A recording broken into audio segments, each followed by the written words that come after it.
دار والقوايا هيدا إلهي تصايغان تحان الحمان بتويستي وبدأ بتلقى جديدة لكني وعرورتا ورابك دور مين لكني وعرورتا ورابك دور مين haweenkii gobolka Sanaag ee bahweynta Garxajis oo halkan isugu yimi waxay ka dhiidhiyayaan ama ay u dulqaadan waayeen muddo dheerna ay dusha bistaa uga huwanaayeen oo ka aamusnaayeen arrintii foosha xumayd ee shalay ka dhacday deegaanka gobolka Sanaag deegaanadiisa dhowdhow oo lagu baacsanayay ninka la yiraahdo Gamaal Baaxad kornayl ka ahaa Somaliland kaligiina ahaa waxa weeyaan waxaan u sheegayaa Muuse Biixi oo aan kala hadlaya Gamaal waa nin reer Ceergaaba ah deegaanada dhowdhow uu joogana waa deegaanadii dhulkiisii uu joogay xoolaha iyo deegaankuba u joogeen oo reeruhu u deganaayeen waxaan ku leeyahay haddii aad maxay tahay maanta aad tiri ha lagu baxo oo aad madaxtooyada dhexdeedii ka soo qaaday campaign waxaan ku sheegayaa jabhadda maanta tiri waxaan u baxday inamada u baxay maxay tahay jiidahan yar u baxay ee iminka jooga ama caaraha noqoto ama ha noqoto Gamaalba ha noqotee waxa weeye inamadii ku shaqayn jiray ee ka tirsanaa dawladda maxay tirsadeen isweydii waxa ay tirsadeen adaa laga rabaa inaad su'aasha nooga soo jawaabto maanta gobolka Sanaag ka baxay 6,000 oo inaan oo arday isugu jira shicib هذا سمعت فاهمين لحظة أكون بواقع رميسين وحي وبحن جمال وحب بحيا طبعا كن أدمر أنا نجو كترنو أو قلت يا جوابها أي شوغان وحنولانا هاي موسى بيحي عبدي إن بدن بانو باقود صادري إن بدن بانو كلها هذا إن بدن بدنها كفريستي وحنكون شيغينا نبد جاي عارقابا كوما تالو ساعدا وحنا جبهدي maxay hay talay waana saarteen rag iyo dumarba waana saarteen waxaanu ku sheegaynaa Gamaal Baaxad iyo aad baaxsanaysid maxay talay korneylka iyo reer miiga aad xoolahoodii laysay iyo dadka reer baadiyaha aad maxay talay dulmiday waxaanu ku sheegaynaa haddaanu diyaar garownay hadda waxaas dhigi casaabaanu xidhanahay nabadgelyo ma haysano in badan baanu baaq ku soo diray baaqi waad ka soo jawaab weyday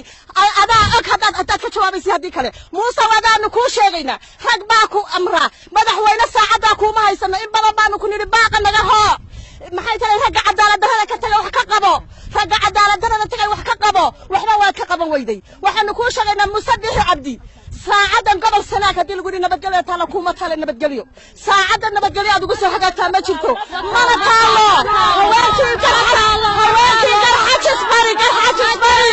haweenkii Garxajis bari maanta dhiigay wada xidhayihiin ubadkoodii baa la laayay xoolahoodii baa la dhacay saacada wax nabadgelyo ku taala ma jirto adaa og ama gabiilay tag ama madaxtooyada ku jir ama gabiilay tag ama madaxtooyada ku jir saacada waa noo dagaal waxaanu la dareenahay inamada yaga maraafiicda iyo suuga iyo BKM-ka lagu garaacayo waanu la dareenahay iyo kuwa kale arariyada u dalbatay intaba waanu la dareenahay waxaanu la dareenahay kornaal aare waxaanu la dareenahay Gamaal Baaxad intaba waanu la dareenahay weer casbaanu xidhanahay waadna aragtaa madaxtooyada iyo geedeebla lagugu imanaya fadhiimaysi waxaad ku fashilantay siyaasadda Somaliland waxaanu ka dhiidhiyeynaa oo maanta aan isugu soo baxnay madaxweyne hataa si hogba ku jiraysaa ku jirmaysid Gamaal wuu kuugu soo galayaa halkan tuu ku qabsado taana ku qabsanaya ku talagal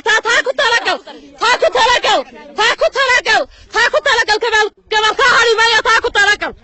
Somaliland adaa hogo gacantaada ku rogay adaa suuliga ku riday aduun bay ku taallaa Sanaag nabad ka dhacaysa ma jirto dib uga dhacaysa ma jirto yaan baan lagugu sheekayn yaan mid koob shahaad siisay baan ku soo sheegi Sanaag way rogmatay adaa gacantaada ku rogay kuna sugumayno waxaan ka sugaynaana ma jirto waxa jeceshaayeen waxaan kala u sheegaynaa ragga dibadhilifka ee lacagta ku qaadanaya maamulba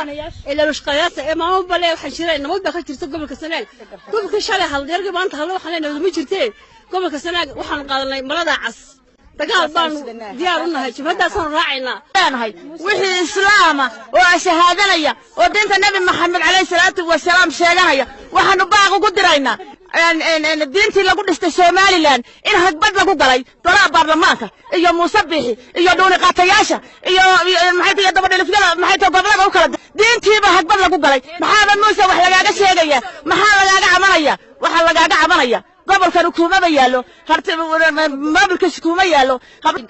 garxajis hadaanu nahay rag ayaga soo sufanayna Axmed Cajibaad waxaad ku haysataa jeelkii Hargeysa Gamaal baa xataa daba eryanaysa wallahi wa billahi wa tallahi ma aniga dhaatay inaan gobol sanad nabad ku oolin aniga ku hadlaya afka beelweynta garxajis inaana waxba la haraynin mindi iyo daab iyo qori waxa la waxaan ka ku dilaya adiga laftirkaaga ayaan madaxtooyada kuugu imanaya waxaan ku sheegayaa Muuse Bixi inaad arrintaas si degdeg ah uga qabato habeen isdagaal ma garan waayna dawladnimada xeerinaysa waxaan ku sheegayaa gobol sanaag hadaad isku timaado inaad kabaha ka carari doonto kabaha inaad ka carari doonto kuwii ka soo horeeyay ayaa kabaha ku cararay hadaa dawlad wax ka qaban weydo maxaa sheegayay arrintaas lugaynayna dumar hadaanu nahay bahalweynta garxajis ee gobolka sanaag joogta waa israacday dhaxday xiratay maanta waxa la dilay dadka yani baa la dilay maatada yani hermiyigi baa la dilay arigii baa la dilay waxaan ku uri kii 10 neef lahaa waxaan ku uri hal neef baa lagaga tagay shalayna dumar baa baaqay oo nabadgelyo ku baaqay galabtiina waa la baxay oo weerar baa la qaaday oo maatada cagta la soo mariyay hadaanan Muuse ka soo jawaabin dadka halka isugu yimi aadan ka soo jawaabin wallahi wa billahi wa tallahi waxba kama jiraan wixii lagu qabtay xitaa tan ceergaaba anaga leh anagoo garxajis baa leh ceergaaba ka bixi mayno halkan anaga leh awoyaasha yaa u dhintay adeerada yaa u dhintay calanka Soomaaliland anaga taagnay dhamaan dadka arkaysaan iyo infa maqanba warkii hablaha hore sheegeen ayaan ku midaysanahay warka dabadeed aad waxaan uga xunahay raggii u soo halgamay Somaliland raggii dhiigoodii u daatay raggii gumciyadu ku wada jireen nasiib darro weeye maanta in jeel lagu abaadiyo ina duurka la baacsado inina banaanka ka jirto waa jabhadaynaynaa waa baxaynaa waa dagaalamaynaa cudud baanu haynaa raggayaga la baacsanayo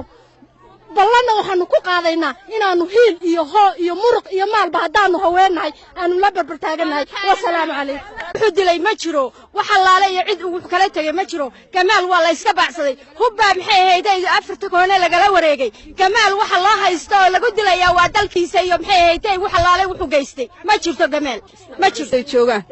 waxaan ka hadlayaa Axmed Xuseen Maxamed baan ka hadlayaa Mujaahid Axmed wuxuu ahaa ninkii u soo halgamay magaalada Ceergaabo oo midhaha ka dhaliyay iyo Somaliland nasiib darro waxa isagoo maanta 30 caruur leh in la baxsado oo la xidho isagoo kaligiisa ayuu soo halgamay dhiigna u shubay calankana ku halgamay maanta waa nasiib darro in isagoo kaligiisa la 30 caruur la xidho oo kala jirtaba annagu hadaanu nahay dumarka waanu raacaynaa الرحمن الرحيم madaxweyne halka waxaanu ka sheegaynaa Cornel Gamaal Baaxad oo la dulmiyay oo gurigii hooyadii jooga oo la soo weeraray oo madaafiic la dhacay oo isaga oo soo qabtay gaarigii Puntland dhaxmarayay oo keenay oo misana la weeraray isagoo sugaya afigaaga oo weerar culus lagu sameeyay sidii in qof gaar ah la dagaalamayo arrinka inaad si degdeg ah uga soo jawaabto baan doonaynaa madaxweyne ilaah baan kugu dhaarinaa madaxweyne waxaan doonaynaa inaad si degdeg ah uga soo jawaabto arrinka